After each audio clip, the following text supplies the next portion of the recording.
আসসালামু আলাইকুম, সবাই কেমন আছেন? আশা করি সবাই সুস্থ আছেন, ভালো আছেন। আজকে নতুন রেসিপি নিয়ে আপনাদের মাঝে শেয়ার করব। আজকে বানিয়েছি রাঁধুনি রোস্টের মশলা দিয়ে চিকেন রোস্ট।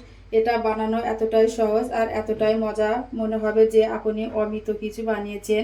বিয়ে বাড়ির স্বাদকেও হার বানাবে এরকম একটি রেসিপি। তাহলে চলুন রেসিপিটি তৈরি করে নিই। চিকেন রোস্ট তৈরি করার জন্য এখানে আমি 1 কেজি পরিমাণ চিকেন নিয়েছি। চিকেনটাকে কেটে ধুয়ে বেছে খুব সুন্দর করে পরিষ্কার করে পানি ঝরিয়ে নিয়েছি। এখানে আমি পাকিস্তানি চিকেনটা নিয়েছি। দিয়ে দিলাম চিকেনের মধ্যে 1/2 চামচ পরিমাণ লবণ দিয়ে চিকেনের সাথে খুব ভালোভাবে মিশিয়ে নিতে হবে। ঢাকনা দিয়ে ঢেকে 10 মিনিটের জন্য রেখে দিলাম। এখানে আমি একটা তরল দুধ তৈরি করব। এখানে ফুল ক্রিম গুঁড়ো দুধ নিয়েছি। এখন আমি এর মধ্যে দিয়ে দিলাম 1 কাপ পরিমাণ পানি। এখানে আমি কুসুম গরম পানিটা দিয়েছি। চাইলে কিন্তু আপনারা লিকুইড দুধ এভাবে বানিয়ে রোস্টে ব্যবহার করতে পারেন, এতে করে রোস্টের টেস্ট কিন্তু দ্বিগুণ বেড়ে যাবে। রাঁধুনি রেডিমেড চিকেন মশলা দিয়ে আজকে আমি চিকেন রোস্টটা তৈরি করব। এখানে আমি 1 কেজি মাংসের জন্য 1 প্যাকেট চিকেন মশলা ব্যবহার করব।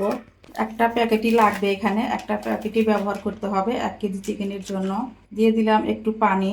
এভাবে যদি মশলাটা একটু পানি দিয়ে গুলে নেওয়া যায় তাহলে কিন্তু খুব ভালো হবে। মশলাটা কষানোর সময় একদম গুঁড়ো মশলা না দিয়ে এভাবে পানির সাথে মিক্সড করে দিলে খুব ভালো হবে।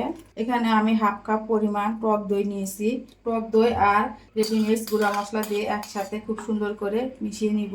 মশলা আমি একসাথে ব্যবহার করব না, ধাপে ধাপে মশলা কষাবো আর মশলা ব্যবহার করব। টক দই দিয়ে খুব সুন্দরভাবে আমি মশলাটা রেডি করে নিলাম। বেরেস্তা করার জন্য পর্যাপ্ত পরিমাণ তেল দিয়েছি। তেলটা কিন্তু গরম হয়ে গিয়েছে। বেশি করে তেল দিয়ে বেরেস্তা ভাজলে বেরেস্তাটা মুসমুসে হবে আর খুব দ্রুত কালার চলে আসবে। বেরেস্তা ভাজার জন্য এর মধ্যে দিয়ে দিলাম 1 চামচ পরিমাণ ঘি। যেহেতু এখানে আমি এই তেলেই চিকেনটা রান্না করব, এই তেলেই আমি রোস্টটা রান্না করব, এই জন্য দিয়ে দিলাম 1 চামচ পরিমাণ ঘি। এতে করে খুব সুন্দর একটা ফ্লেভার অ্যাড হবে বেরেস্তার মধ্যে। চুলার আঁচ মিডিয়ামে রেখে আমি বেরেস্তাটা ভেজে নিব। বেরেস্তা আমি ভেজে নিয়েছি। বেরেস্তার খুব সুন্দর একটা কালার এসেছে। এখন চুলাটা বন্ধ করে বেরেস্তাগুলো আমি উঠিয়ে নিব। চুলাটা বন্ধ করে দিলাম। এখন বেরেস্তাগুলো একটা প্লেটে উঠিয়ে নেব। সবগুলো বেরেস্তা আমি সেকে উঠিয়ে নিয়েছি। তেলের মধ্যে কিন্তু আর কোনো বেরেস্তা নেই। এভাবে বেরেস্তাগুলো উঠিয়ে নিতে হবে। তেলের মধ্যে যদি বেরেস্তা থাকে তাহলে কিন্তু রোস্টের কালার ভালো আসবে না, কালো কালো আসবে। তাই খুব সুন্দর করে বেরেস্তাগুলো উঠিয়ে নিতে হবে। এখন আমি লবণ দিয়ে চিকেনগুলো মেখে রেখে দিয়েছিলাম। চিকেনটা একটু ভেজে নেব এপাশ ওপাশ করে 2 মিনিটের জন্য হালকা লাল করে। চুলার আঁচ বাড়িয়ে দিয়ে চিকেনটা আমি এপাশ ওপাশ করে লাল করে ভেজে নিয়েছি। বেশি লাল করে ভাজা যাবে না, তাহলে কিন্তু চিকেনটা শক্ত হয়ে যাবে। একটু হালকা লাল কালার হবে আর চিকেনটার মধ্যে কিন্তু একটু জুসি ভাব হবে, তাহলেই হবে। তো চিকেনটা আমার ভাজা হয়ে গেছে। এখন আমি চিকেনগুলো উঠিয়ে নিব। আর বেশি ভাজা যাবে না, তাহলে চিকেনটা শক্ত হয়ে যাবে। উঠিয়ে নিয়ে ওই তেলের মধ্যে আমি 2টা পেঁয়াজ কুচি দিয়ে দিলাম। এখন পেঁয়াজ কুচি আমি লাল করে ভেজে নিব, হালকা লাল কালার করে। দিয়ে দিব এখানে আমি 2টা দারচিনি, 5-6টা সাদা এলাচ একটু থেতে করে দিবেন, এতে করে খুব সুন্দর একটা সুগন্ধ অ্যাড হবে।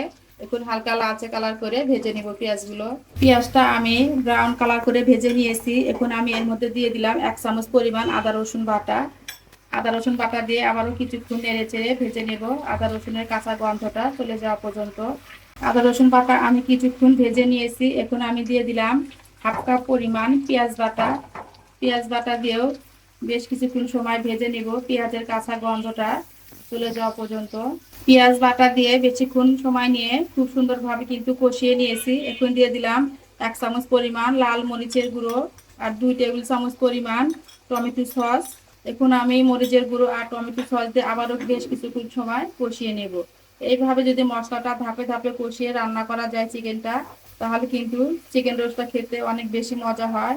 এখন আমি এর মধ্যে অ্যাড করে দিব সেই মশলাটা, টক দই আর রাঁধুনি রেডিমিক্স মশলা গুলে রেখে দিয়েছিলাম। সম্পূর্ণ মশলা আমি দিয়ে দিলাম। এখনো সময় নিয়ে এই মশলাটা আবার খুব ভালোভাবে কষিয়ে নিব। মশলাটা কষাতে কষাতে কিন্তু তেলটা উপরে ভেসে উঠেছে। এই পর্যায়ে কিন্তু আরো মশলা কষাতে হবে। একটু সময় নিয়ে ধৈর্য ধরে মশলাটা কষাতে হবে। মশলাটা যেন পুড়ে না যায়, এটা খেয়াল রাখতে হবে। মশলা যদি পুড়ে যায় তাহলে কিন্তু চিকেন রোস্ট ভালো হবে না খেতে।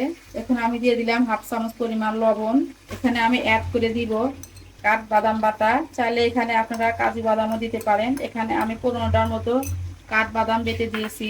বাদাম বাটা দিয়ে মশলাটা আবারও একটু সময় নিয়ে খুব ভালোভাবে কষিয়ে নিব।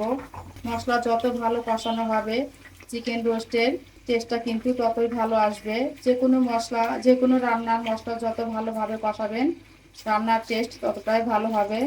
আমি মশলাটা খুব ভালোভাবে একটু সময় নিয়ে কষিয়ে নিয়েছি। দেখতেই পাচ্ছেন কষাতে কষাতে মশলার কালারটা কিন্তু চেঞ্জ হয়ে গেছে। এই পর্যায়ে আমি ভেজে রাখা চিকেনগুলো দিয়ে দিলাম।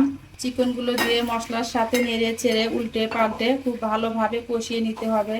মশলার সাথে আমি নেড়ে চেড়ে চিকেনটা খুব ভালোভাবে কষিয়ে নিয়েছি। এখন আমি চিকেনের মধ্যে হাফ কাপ পরিমাণ পানি দিয়ে দিলাম। পানি দিয়ে আবারও একটু নেড়ে চেড়ে মিশিয়ে নিলাম। এখন ঢাকনা দিয়ে চুলার আঁচ মিডিয়ামে রেখে 5 মিনিট রান্না করে নিব। ফিরে এলাম 5-6 মিনিট পর। এর মধ্যে কিন্তু ঢাকনা উঠিয়ে আমি নেড়ে চেড়ে নিয়েছি যেন তলায় লেগে না যায়। খুব সুন্দরভাবে কষানো হয়ে গিয়েছে। চিকেনটা কিন্তু প্রায় সেদ্ধ হয়ে গেছে। এখন আমি এর মধ্যে লিকুইড দুধ দিয়ে দিলাম। দুধটা দিয়ে আবারও খুব ভালোভাবে নেড়ে চেড়ে মিশিয়ে নিলাম। এখন আমি 4টা কাঁচামরিচ দিলাম। কাঁচামরিচের আগা একটু ভেঙে দিয়েছি, এতে করে খুব সুন্দর একটা ফ্লেভার অ্যাড হবে। চা চামচের 1 চামচ পরিমাণ চিনি দিয়ে দিলাম। 1 মুঠো বেরেস্তা দিয়ে দিলাম। বেরেস্তা সব শেষে দিলে খুব সুন্দর একটা ফ্লেভার অ্যাড হবে। বেরেস্তা দিয়ে আবারও ভালোভাবে নেড়ে চেড়ে মিশিয়ে নিলাম। এখন আমি 1 চামচ পরিমাণ আবারও ঘি দিয়ে দিলাম, এতে করে খুব সুন্দর একটা ফ্লেভার অ্যাড হবে আর রোস্টটা খেতেও অনেক বেশি মজা হবে। এখন আমি ঢাকনা দিয়ে আবারও মিডিয়াম আছে 5 থেকে 6 মিনিট রান্না করে নিব। ঢাকনা দিয়ে মিডিয়াম আছে আমি বেশ কিছুক্ষণ সময় রান্না করে নিয়ে দেখুন ঝোলটা কিন্তু অনেকটাই কমে গেছে আর চিকেন কিন্তু খুব সুন্দরভাবে সিদ্ধ হয়ে গেছে। এই পর্যায়ে আমি চুলাটা বন্ধ করে ঢাকনা দিয়ে 5 মিনিট ঢেকে রেস্টে রেখে দিব। তারপর আপনাদেরকে পরিবেশন করে দেখাচ্ছি। আবারও একটু চিকেনগুলো উল্টে পাল্টে নেড়ে চেড়ে মিশিয়ে নিলাম। তৈরি হয়ে গেল খুবই মজাদার চিকেন রোস্ট রেসিপি। এভাবে চিকেন রোস্ট রান্না করলে সবাই আপনার প্রশংসা করতে বাধ্য হবে। একদম বিয়েবাড়ির স্বাদে রাজকীয় চিকেন রোস্ট। খুব সহজে চিকেন রোস্ট তৈরি করে নিলাম। তো বন্ধুরা, আমার চিকেন রোস্ট রেসিপিটি কেমন হয়েছে অবশ্যই কমেন্ট করে জানাবেন। এই ছিল আমার আজকের ভিডিওটি ভালো লাগলে লাইক কমেন্ট শেয়ার করবেন আর আমার চ্যানেলটি সাবস্ক্রাইব করে আমার পাশেই থাকবেন। আজ এই পর্যন্ত। সবাই ভালো থাকবেন, সুস্থ থাকবেন। পরবর্তী ভিডিও দেখার আমন্ত্রণ রইল। আল্লাহ হাফেজ। আসসালামু আলাইকুম।